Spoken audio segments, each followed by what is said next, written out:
Welcome back, Keepers of the Flame. Okay, fine, we're on fine. Okay, so keeping in mind, not a doctor, not a professional, just seen and been through some shit. Human over here. I studied a few things, and that's about, I don't have any white coat indoctrination pieces of paper. So, when we're in the fawn realm of things, right? We're trying to let's assess where we are first when we're in the fawn mode. Somehow, some way, now this particular entity, structure, situation, company thing has a lot of sway in our life. So if we depend on this entity for income to support us in our life, we are going to fawn with that like nobody's business, lest we be homeless, right?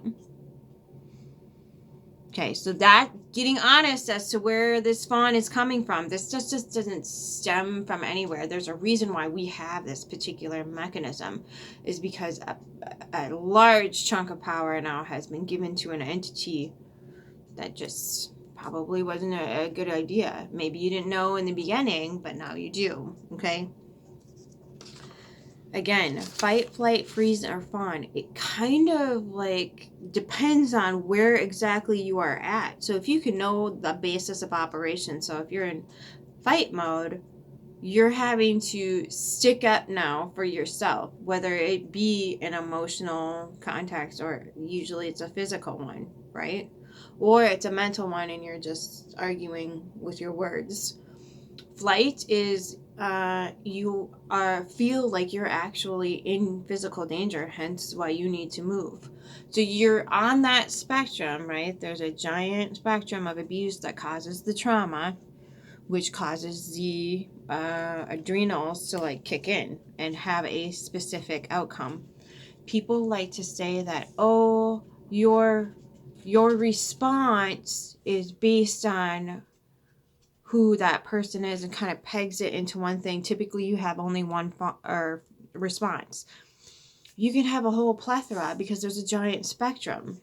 Okay, you can have all of them. You could have gone through several, or you could be in the beginning stages of one and just gotten out of the other, or whatever it is. Typically, wherever you are on this broad spectrum of abuse, and just because I'm going to run through that gamut quick. It's not only mental and emotional, okay? It's social, okay?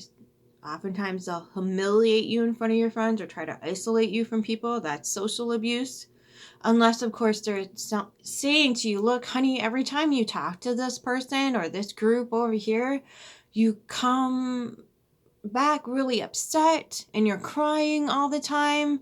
Maybe take a break from them. Maybe try to understand why this is constantly happening. Now, if they're saying that to you, that's different. They're not trying to isolate you. They're trying to say, hey, you seem to be reacting in a very specific way when you engage with those people, places, thing, person, whatever it is. Please take a look at that. Okay, so knowing to differentiate the two. So when we're in this mode of thinking about abuse, there's mental, emotional, social, financial. This brings in the fawn response. Please don't take my basic needs away. My food, my shelter, my clothes, whatever the heck it is, right? Now you are in fawn mode. Now you are at whatever's mercy. Please don't fire me or whatever the heck it is, blah, blah, blah, blah, blah, blah, blah, because they're coming down on you. They're telling you stupid shit that's like, corporations do this all the time to force people out. They will abuse the hell out of people just so they quit and they don't have to pay unemployment and they don't have to pay severance. Corporations do this all the freaking time. Don't let them. Don't let them do it. You don't even have to fawn. This is, no. So many people have been conned out of their power when they're the ones that actually hold the power. Oftentimes, when you find yourself in this system or construct, you're dealing with a very fragile person, a fragile structure, and a fragile hierarchy. When you are being abused, I hate using that word over and over again, but when you are being pig piled on with all these bad ideas, bad flying monkeys, bad reviews, bad press, bad gossip, bad whatever the heck, when you are being inundated with that stuff, it's just their powerlessness coming to light and fruition. I am so powerful that all I can do is take this imaginary mental construct and pound you into the ground with it, while bringing the flying monkeys who share in my delusion with. Okay, so we need to start thinking about it that way, because that's what it actually is. Okay. There's only power where it's given power. So if you just be like, that's mine, that particular little thing right there, that's mine. That power belongs to me. And if you get enough people to say, I want my power back. I don't want like everybody else's power. I just want my own power back. If you can get enough people to say that, you'll see the shift. So this is you now conceding to the fact that someone has the power over you.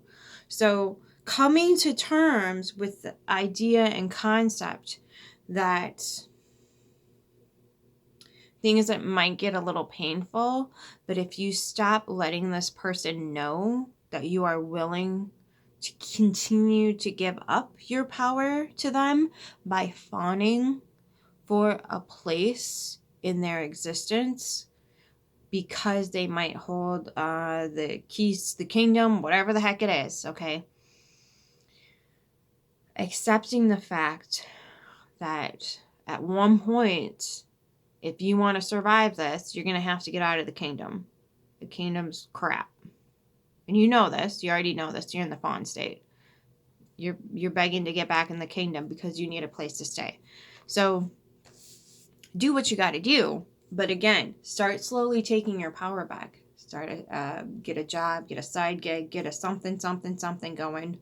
Keep it on the legal aspect of things, because if this kind of person is dealing with you, there's no need to break friggin' law. There's just isn't. There's no need to start harming other people to get out of a harmful situation. So keep that in mind, okay? Keep your integrity. Keep your dignity.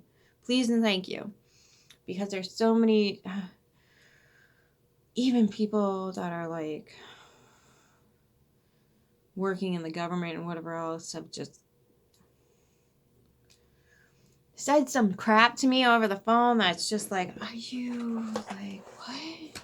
So don't go down that road. It might seem or feel like, because scammers are amok right now, that that's the only way to get money and whatever else. That's not true. So understanding that they want you to believe that you're stuck there, but you're not actually stuck there. You're just not. It's a construct they've been kind of keeping you in. Okay, so realizing that you hold the power and you get to make the choices on what you do with your vital life force energy, and wasting it trying to convince them to do one thing or another is not in your best interest. You can just sit back and observe. You can sit back and observe. Why would you do that? How did you come to that conclusion? Why is that the only option? What are the procedures that are going to be taken? How is this going to pan out? How is this reality meeting the rubber on the road? Continuing to ask those questions rather than saying, please don't. Ask them how they came to that conclusion. Ask them if the punishment fits the crime. Ask them what they think this is going to do for your relationship, whether it be a work one or a romantic one or a familial, whatever the heck it is. What is this going to do for our relationship? How is this going to move us forward in a positive direction? They should be able to answer those questions. If they can't, So, I know keeping us together is not necessarily always the positive direction. So, understanding that if you can let them dig themselves into that intellectual hole, as if they're putting you in a position of fawning, they're already there. So just let them give you the parameters of that hole, okay? And then begin to understand how it works and begin to deal with the reality of the situation. And then you can start forming steps to get yourself out of that hole and out of that reality and create a whole different one for yourself. So this again is kind of being hijacked by those manifestation community. If you just think better, it'll blah, blah, blah. No, you have to understand the reality of exactly where you are. Otherwise, you're just gonna let things slide over here, and that cycle's gonna continue, and then the delusion's gonna get really bad. Then you're gonna find yourself in horrific circumstances, in a hospital bed, going, "I did not manifest this." When in reality you did, because you ignored the reality of the situation. You did not look at the truth of the situation you were in, and instead was just like, I'm going to think positive my way out of this. You can begin to tell yourself that you are worth a better reality. You are worth a healthy living environment, that you are worthy of living a peaceful and calm existence without an onslaught of situations or people or places or companies telling you that, we're going to rob you blind, even though you've given all this time and energy and effort into whatever this is. It's now going to be taken away for one infraction or because they felt like it, whatever excuse they have, right? So again, processing the reality of the situation first, okay? And understanding that rather than fawn to get back in the situation, accept the situation as is, and then start creating those steps and patterns to get out of it. Having a vision is not wrong. That's not what I'm poo-pooing here. Having a delusion is where we get into a lot of hot water. Okay? So having a vision of where you want your life to go in a reasonable scale, especially if you're in this type of situation, because the slightest thing is going to come in and they will do what they need to do, whoever it is, whatever entity that's coming in causing the harm, it'll try to do what it can. So again, keeping your physical reality in check while making physical steps to get yourself to whatever point it is that you want to be at. Then when you get to that point, you can start progressing on your goals and aims to do what you need to do. Okay?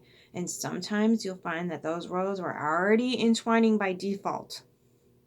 So, again, assessing situation, knowing the hole, its diameters and its depths, and then making the conscious effort to change the reality. Okay? And again, it can feel like you're like, oh my God, really? I know, been there, done that on a few different occasions. So when you are there, just remember, there's always an answer to any problem, any obstruction or obstacle. There's always a way. Always. And sometimes if you keep hitting like restriction to that obstacle, oftentimes it's just the universe going, yeah, but your path is over here and that's going to lead to your best interest. So why don't you try different modalities of dealing with this obstacle rather than, right? So there's different modalities.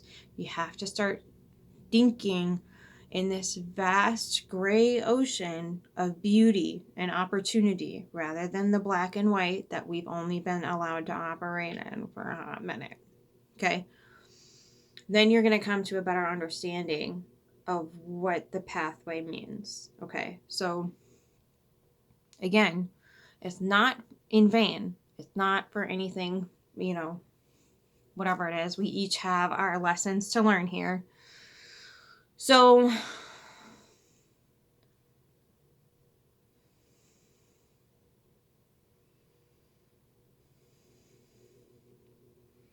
oftentimes I want to kind of speak to this a little bit because a lot of times when we find ourselves in this mode, we're constantly grabbing for solutions and whatever else. So when you're coming to this type of modality and reaching out to other people for answers and whatnot, don't let them hook you into staying there. Get the tools you need and get the heck out of that community because it's just going to facilitate a toxic pattern that you want nothing to do with already. So why would you stay there? Get the information you need, set to work, set to your goals, okay? And then get out. Get out. If you keep that N-word in your mouth, you will perpetuate it like nobody's business. Get it out of your mouth.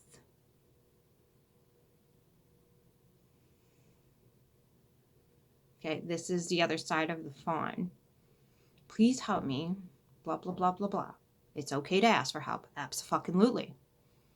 But keep it to this narrowed down, manageable situation for yourself where you spend this much time on that, this much time doing this, and the rest of your life should go into improving, using what you're learning and assimilating it. Okay, doing some homework, writing things down, research, whatever you got to do, but making sure that physicality is there because oftentimes you can get stuck in a loop, in a paradigm that has no way of serving you other than to suck your energy dry. Okay? So this is, again, where you find the most vulnerable people are gonna be the same exact places you find the most predatory entities you will ever encounter. And you need to be diligent about that as well. Sad but true. So when you're doing this crap online, ooh chow. You need to be careful. You need to be extra careful. Okay? Because there's some really nasty crap that coats itself as like, I'm here to help you. You're going to do this, blah, blah, blah. And they give you some sort of instructional parameters to work in, but they're also at the same time hooking you so you watch more videos. You need to be careful. I can't stress that enough. And again, adrenal function, ashwagandha, check with your doctor. I am not a medical professional. Take care of your health. Take care of your sleep patterns because your adrenals are going. Okay, so if you wear them out, they're not going to do so well long-term health-wise. So try to negate that as much as you can. Get as much sleep as you can. Love yourself. Start trusting the fact that the universe has your best interests at heart and that you have every right and you are so worth getting out of this situation and into something better. Okay? Until next time, I love you and keep your flame.